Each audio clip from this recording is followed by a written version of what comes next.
Director General who is celebrating his birthday, and the wife, Nancy, about a week after now. So, happy birthday. Alam ninyo, kung ipatanggal si Bato, si Speaker, pati ako, wala dito ngayong gabing to.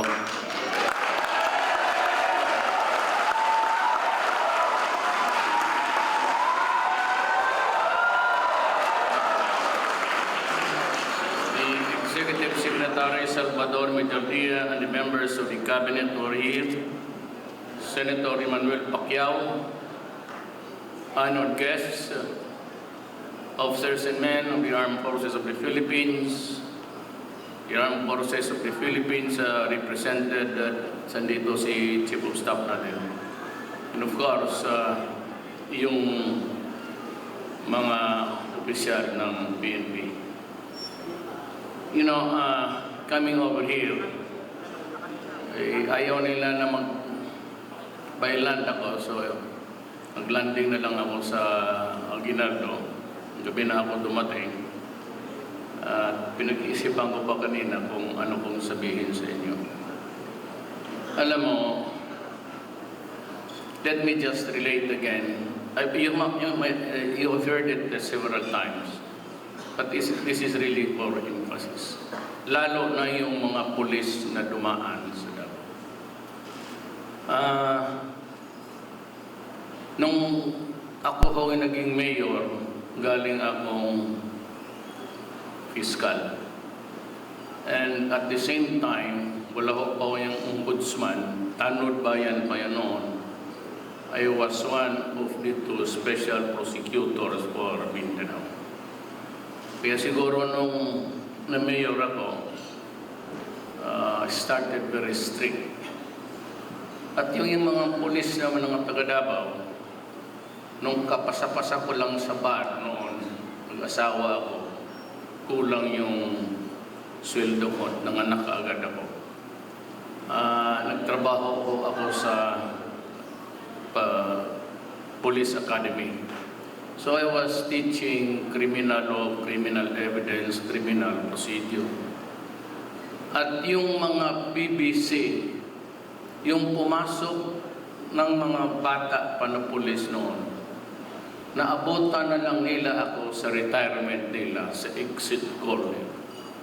Ganon kahaba ang aking pakisama sa pulis.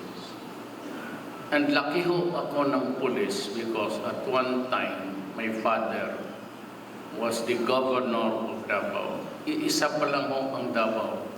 We have Davao del Norte, del Sur, Oriental, Umbal Valley, and Occidental, Davao City. Isa pa ho lang yun. Panahon na yun, ang tatay ko ang governor. Kaya nagkawatak-watak yan because President Marcos decided to go into a gerrymandering in giving the political power blocks their own territory. But anyway, laki talaga akong pulis. PC noon. Which was under yung provincial commander at ang governor ang pero iba ang setup noon. But anyway, yan naman. Early on, ang hinawakan ko mga kaso, 3 klase lang. Alam ng pulis, lahat yan sila dito. Ang hinawakan ko lang, cases against the military who are accused of crimes, cases against the police, and the rebels, mga rebelde. Yun lang mo ang kaso ko for 5 years. Ngayon, yung lahat ng kaso against the rebels, na tinignan ko talagang there was a torture, forcing to admit. At nakikita ko, sometimes with torture there is always truth in it and sometimes it's not. But if I think that it would result in a miscarriage of justice, talaga kong binabagsak ko yung kaso. Now, remember kayong mga pulis, Ilang kayong nademanda? 28. You were ordered dismissed. Lahat. But you know, I was the mayor. But early on, nademanda na kayo. At sabi ko, if it is duty connected or in the performance of duty, dismiss talaga ang kaso. And that is why when I ran for mayor, I could bridge the ideological boundaries. Pumapasok ako ng mga teritoryo ng militar, pasok rin ako doon sa NPA, and that started the speculation that ako'y komunista. No, communist is too far away in the left. Ang pagka-sosyalista ko, it's because anak lang rin ako ng mahirap. Dumating kami ng Davao, talagang hirap kami. At one time, nakatikim pa ang pamilya namin ng demolition. So, gano'n na lang, kaya ako medyo parang saan ba ang tumatakbo itong utak nito. But all along, really, I was conscious of my beginnings. Hindi ho kami royal blood ng Davao. Wala. But I was the first Visayan mayor ever to win. But nung nanalo ako 1988, tuloy-tuloy po yun until I became president. Hindi ako nakatikim ng talo. Naintindihan ko yung trabaho ninyo. Nung sa tatay ko, kasi ganun rin ang sistema. But I remember my father really talagang galit na yung isang assistant warden bago papasukin yung mga asawa ng preso, ginagalaw niya. So yung isang preso na buntis. Yung problema ngayon, kasi nasa loob yung preso, paano mabuntis itong asawa? So sumbong sa tatay ko. Doon ko nakita talagang tatay ko na nagtampas na assistant warden. Talagang tumaob sa hagdanan. Yung galit-galit. Yun ang nakuha ko. Maliit pa ako, so I grew up to be some guy. Tapos nasama pa ako sa mga pulis, kaya ako lang talaga nang bubukbuk. Pag ako nagbugbog nung sa syudad, pati yung mga pulis tumatalikod. Pag naghampas, tuloy-tuloy yan. So, galit ako sa aposo. Pero kung sa trabaho ninyo, sinasabi ko naman sa inyo, total yung rin ang motto ko eh. Davao became peaceful. It has hit the highest on record growth rate. 9. 4-6 lang ang Davao 9. Why?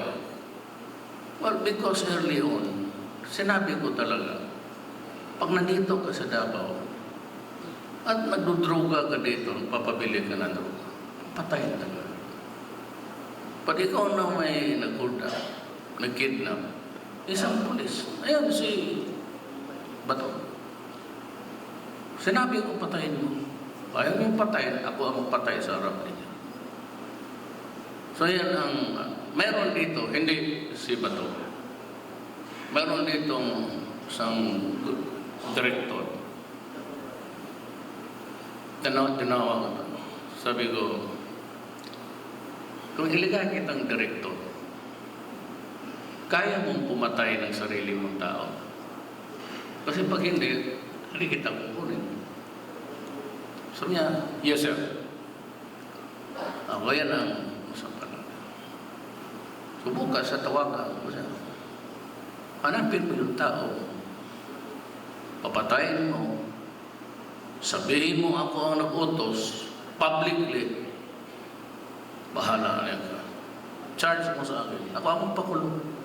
I will rot in prison. Wala matanda na ako.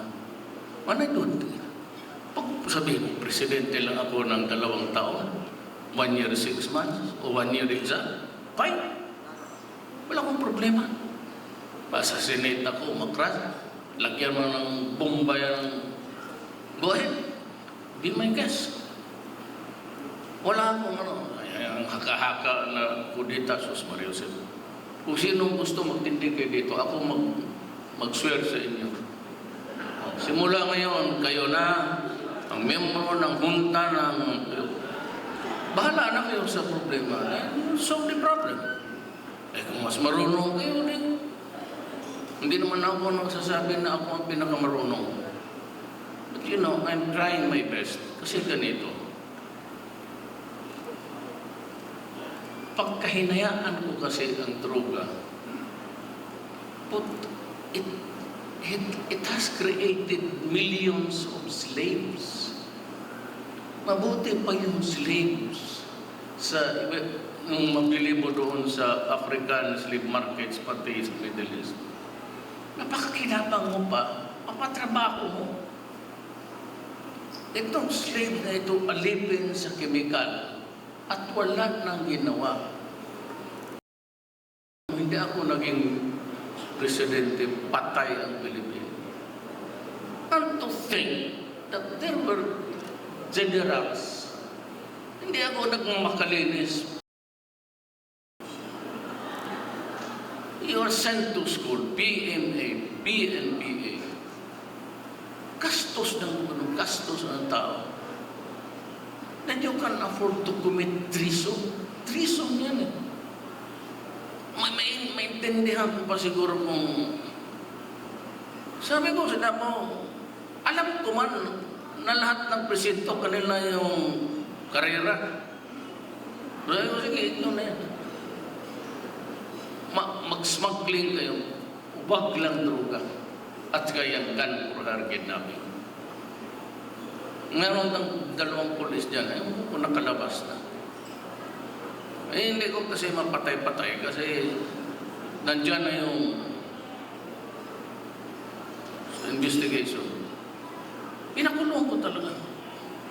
Sabi ko, papalusutin ka, pero pakulong. Pag hindi, hanapin ko, papatay ko kayo. Ganun, masiyahin kayo ng ganun. O kung gawin mo sa pamilya ko yan, magbayad ako ng tao, pasabugin mo yung 2 granada sa bahay niya. Tapon mo. Okay sa inyo yan. Kung utos ako na sabihin mo, tapunan mo ng... Mahirap kasi nandito tayo sa gobyerno. Sinabi ko naman sa inyo, hindi kayo pasa mo yan sa mga tao ninyo, hindi kayo.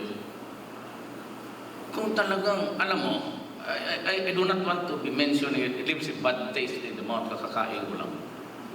Pero, kung sinabi ko sa inyo, kung may problema kayo, usually ang dyan is namatayan, may asawa, cancer, o ikaw mismo may cancer.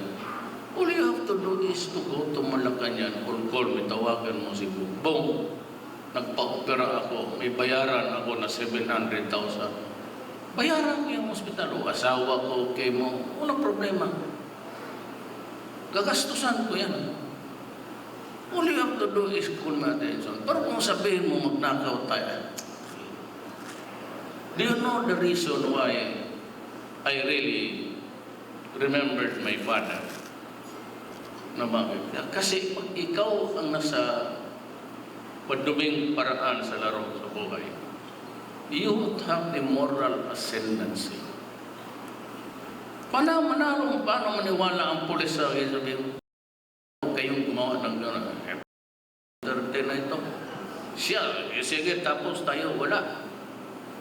So, wala kang grip. Kaya ako nagtiis talaga sa buhay. Maski yung tanongin yung sinong tagad ako. Yung bahay kong maliit, sabi ko, okay na ako dito. Yung bakit? Mag-ambisyon nga. Along the way, ang pressure, Ang presyo mo lang dapat yan, pamilya, na makapag-aral ang mga bata. At least may comfort of having not to ride itong mga, kasi uso ang gaban. Kaya itong mga kriminal na ito, wala akong, doon sa Congress magsabi, mag-imbestiga kayo wala akong pakialam. Magkaso din. Alam mo ako ng kaso. Talagang sabi ko, huwag kayo niyan kasi you create millions of slaves. Anuhin natin itong nasira na, itong bangag na talaga. And they would really number about 1 million. Isa Santiago noon, he said it's about 3 million. Magmunang malaking increase. And that was 2-3 years ago. Idagdag mo na lang ngayon yung inyo, 1 billion plus. So 4 million. Alam ba ninyo at 3 million, pinakompute ko na noon, at 3 million per 200 ang snore, that is about 6,000 a month. In 1 year, in 1 month, that is, 1 week is 6,000. 1 month, that is 18 billion times 3 million. 1 year, that is 216 billion. Pero ang pera ng tao, nawala sa kamay sa circulation, doon sa legitimate. Saan napunta? I'm not trying. Man, Senator, ilang taon mo pinaghirapan yung bilyon mo ngayon? Ilang taon, ilang bugbog sa katawan? Ilang taon mo na pinatiis mo ang pamilya mo na while you were, noon nakikita, kikita kami naman bibilyar-bilyar yan, para akong usap kami. Pabilyar-bilyar lang sila noon. Yan ang sugal niya. Hindi siya pumupusta doon sa laban niya. Doon sa bilyar, yan siya laro. Gabi-gabi dyan sa Davao.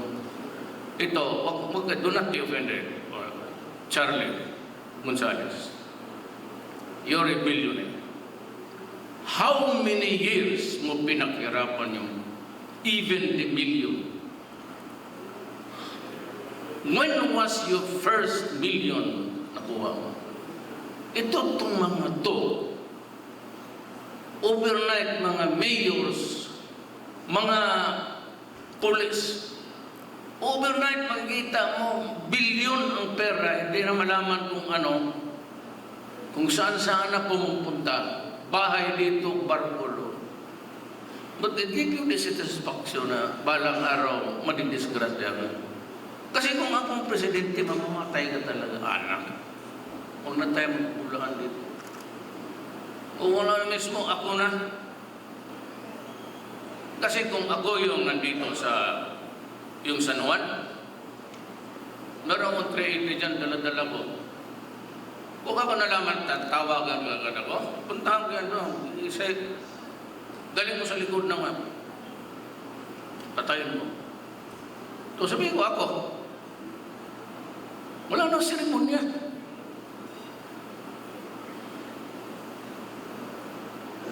Mahirap kasi ang droga.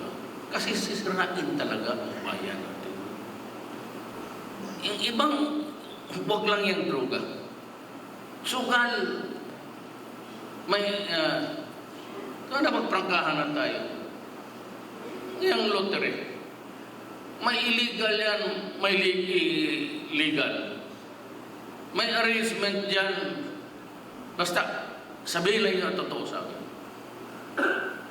Napupuntasan, natutulong sa inyo, okay lang yan. Ako sabi ko, magdagdag ako. Kunin ko yung lahat ng station commanders, buong Pilipinas. Ako na ang magbigay sa kanila, dagdag.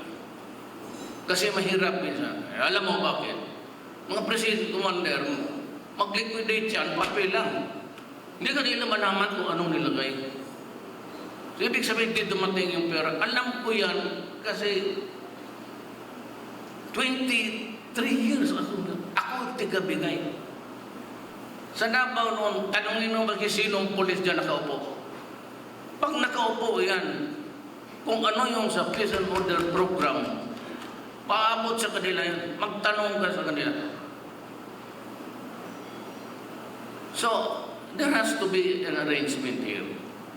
If you get something from other sources, let us talk. Wag druga, wag druga. But other arrangements, alam ko na napupunta siya. Just tell me the truth, hindi ako mag-iinis ang sintaw. Hindi ko na kailangan matanda na ako. Lahat mayor na nga huli ang anak ko si Inday. Iisa lang ang anak ko. Bakit pa ako magpatayo ng bahay? So magbayad pa ako ngayong matanda na ako? Sabi ko, tama na to. So what man sabi na, bakit di ka may isang opisyal nila sa bahay, pagtingin siya, why don't you build a nice house? What for? Malaki na yung anak ko, dalaga na. So yung lahat ng kasi hati ang ko, yung lola ko Moro, Maranaw. Si Pulong, ang asawa niya, pati yung nanay Maranaw, tatay Tauso. So yun na lang ang inaano ko, yung mga apo ko. Kalahati Muslim, kalahati. Yun na lang ang kaligayahan mo. Pero bakit ako nagpakahirap? Para mahawakan ko ang the sacred authority. Kasi kung walang nagrespeto sa iyo, patay ka. Pagka-hipokrito na itong yawa na ito, siya mismo. Ni minsan, wala akong sinabi ng pulis na huwag mong galawin.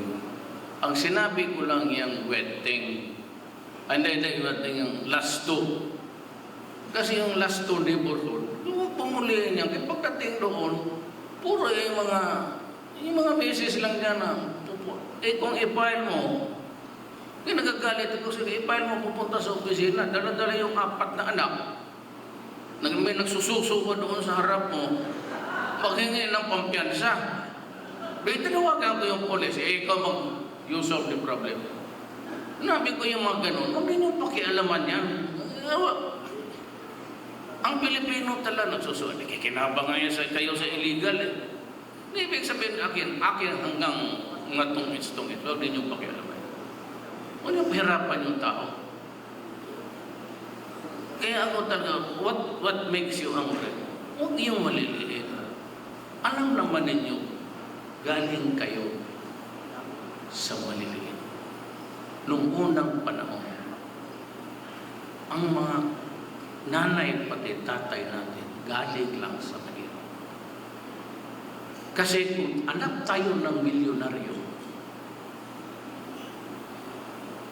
hindi kayo magtiis ng ilang taon aral pagka-pulis o military tapos you build your career of the way for so long time. Iiwasan lang ninyo yung corruption sa droga. Kasi sa smuggling, kalaban mo dyan, si Paildon lang naman. Pati si Dominguez, pati si BIR. Ito, sisirain mo. Na ngayon, ito, may sabi ng pinipicture kasi ako na kaya ko binanata ng simbahan. Hindi ko na matiis eh. Kasi hindi lahat ng patay pinatay ng pulis. At alang-alang naman ang pulis mag-suicide na mabutit na lang sabi yung inkwentro, sabi ni Ronald na nabuhay. Sabi ko nga, as during my time, you buy as many as you want para mabuhay kayo. Suportado ko kayo dyan. Bilihin ninyo yung best, I will pay. Orderin lang ninyo. Kaya kasi General Bensana. Sabi ko, lahat ng kailangan ng sundalo, bilihin mo. Bagong baril. Tapos yaga itong Amerikano. Sabi ko, di wag. Bili kami doon sa iba. Kaya yung galing ng mga nag-schooling doon, okay man ng Amerika. Ba't ang Amerika kasi nga parang may utang na loob tayo sa kanila. And to think that there's a book about yung pati pictures. Yung about their occupation, nakuha sa archive. Ako may kopya ako. Kita mo yung Pilipino noon.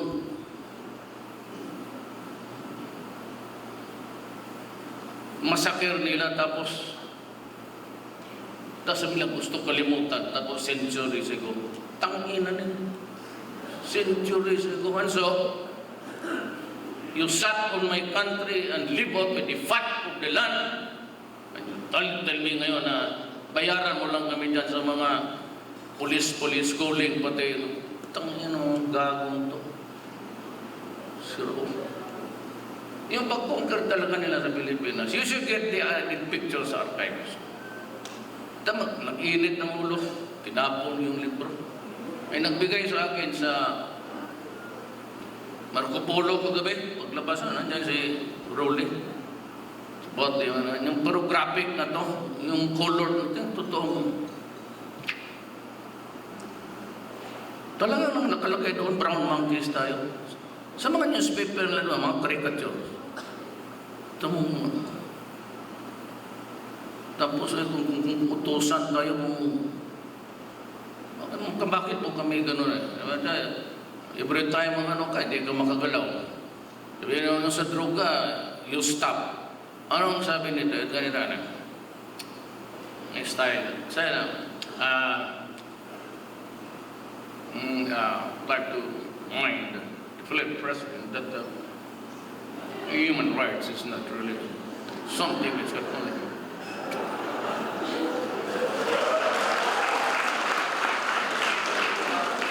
Gusto pa ako ipakulong ng mga buang. Hindi naman pala sila member ng International Criminal Court. Tapos ipakulong nila ako doon na hindi sila buang-buang talaga kayo. Tapos nagdating si Trump. Tinawagan si President Duterte. May be privileged to congratulate you. Oh yes, I heard that you have to fix with the State Department. Oh yes, Mr. President, I'm sorry, but it's a matter, just a matter of principle, nothing more. Yeah, this guy, in the boundary of, flooding my country.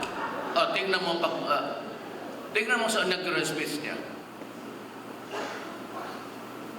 He will stop drugs. Gagawin. Hindi kami magkalalo. Kapapatayin ka talaga niya. Si Trump, huwag magkumpiyansa. Parang bugoy. Pero hindi niya maging billionaire kung talagang bugoy ang utak niyan. What is America trying to impart to all of us Filipinos? Anong asal na gusto mong sundin namin? Your right hand does not know what your left hand is.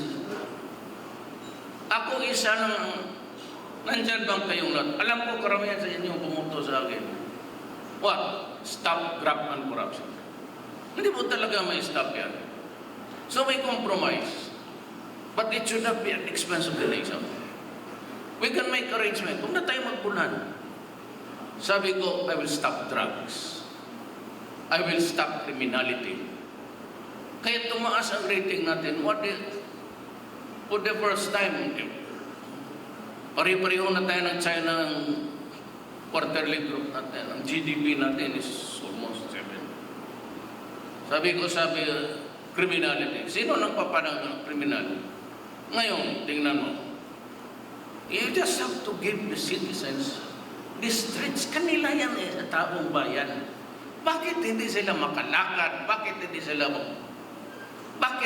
tamang tao takot tindig dyan sa ano? Kaya sa Davao, tama yung sinabi ni Bato. Sabi ko, nakita ko kayo papasyal-pasyal, damputin ko kayo. Ngayon ang warning ko dito sa ano. Sabi mo sa mga presinto, pag nakita ka ni Duterte, lumalabas ng isa yan, pantay kayo. Damputin kita. Oo, kita. May barge ako na purot-purot dyan sa Pasig. Karga kita dyan. Buti ko ngayon, tapo ng patay. Buhay nga eh. Mabuti, yung ibang tinapon mo, kay patay. Yung iba, buhay talaga. Now, they have to realize that they do not have the monopoly of evil in this. Hindi kayo, kumo tayo na sa gobyerno, wala na tayong magawa except good boy na lang tayo pala. Kalaban evil. Which is the lesser evil now? Yung nagdulogo to ng droga tapos pinapagkain sa mga anak natin o tayo na nagpapatay sa kanila. I've been mayor for 23 years, congressman, vice mayor. Tapos na ako dyan sa applause pati praises. Does not mean anything to me at all. Kaya sinasabi ko nga kasi sa mga sundalo, do not cultivate or propagate loyalty para sa tao pagkatapos. I don't need it. I can go anytime. You do not have to, go out of your way. Baski anong klaseng swerte, because that's part of my destiny. Whatever take, manalo ako. Ay, ang mga polis bumoto kasi nabalitaan lang nga nila na marunong ako magdala ng tao. At marunong talaga ako magdala ng tao. Pagka-performance of duty, sinasabi ko na nga utos ni Duterte. Hindi mo puntahin mo sila sa akin. Mga tapos. Pero pag sinabi ko na barilin ninyo, barilin ninyo. Huwag si speaker, iba lang.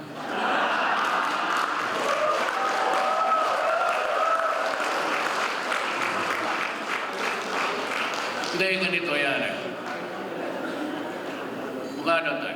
There are two ways of committing a crime under the revised penal code. What is it? Felony, malice, or negligence. From the looks of it, wala akong nakitang criminal intent really on the part of De La Rosa and the rest of the office. Sino ba may gustong gawin mo yan sa kampo mo? Wala, hindi mo man pwedeng parahin dyan. Ako, pumasok ako. May pinaraba ako ng polis na pakibukas na dyan kung sinong karga mo. Kasi karamihan yan, babae. Yun lang gabi yun ang namatay yung karaming pasok dito na sarado yung lalo na opisyal. Babae yan ang dala.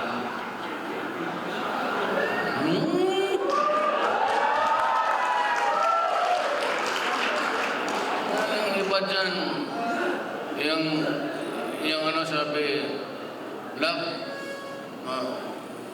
bakit ka may kama dyan sa opisina? Alam mo minsan, 24 hours kami. Red alert. Gabi-gabi na ng red alert nito. Marsyalo mo yung asawa mo. Wala ka yung mga buwang na.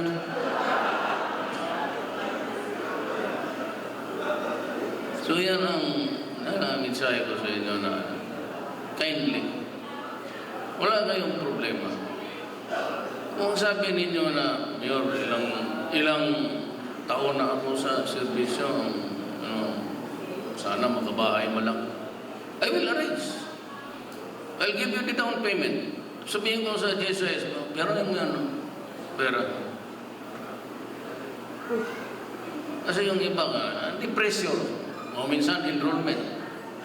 Kaya lang-alang naman kung nandyan sa tapos palipatin mo lang sa eskwelahan na tell me. Sige kita bayaran mo lang ako kung kaya mo ng kaya huwag ka mag-girlfriend na walang pera. Marami niya may kung mag-girlfriend ito ang magastos. May nang pulis ka kung gano'n. Marami niya na mga negosyante na yun para wala ka masyadong masyado maghabol niya mga ganda na bata. Kayong edad na to, akala mo in love sa'yo. Punta na paglabas niya, yung tinyente, pati yung kabo, naghihintay doon sa labas. So, pumunwala ka. Sabi niya kaya, may girlfriend ka, 22, 23. Pag sabi mo, I love you now, I love you. Uwi ka na, kasi hintay na yun si mama. Paglabas doon, yung first class patrolman doon, naghintay. Mas gwapo pa sa iyo. Tapos, 24 hours, kaligayahan. Kayo, Bong, bigyan mo yan sila ng Viagra, Bong, lahat.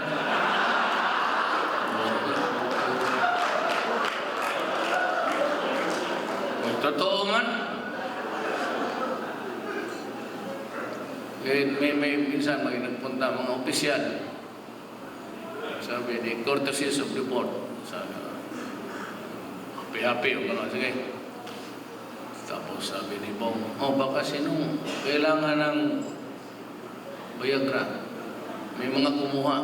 Pa-retire na, may exit call. So siya, wala. Okay pa ako. May tumalikod na daw, lumapit kay Bongbong. Sana yung Viagra.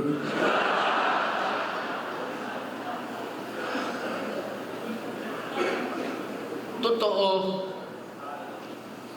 Pero sabihin mo, mapaligaya mo yung ano mo ngayon. Buta sa tiyan lang yan, hula na. Hangak-hangak na kayo.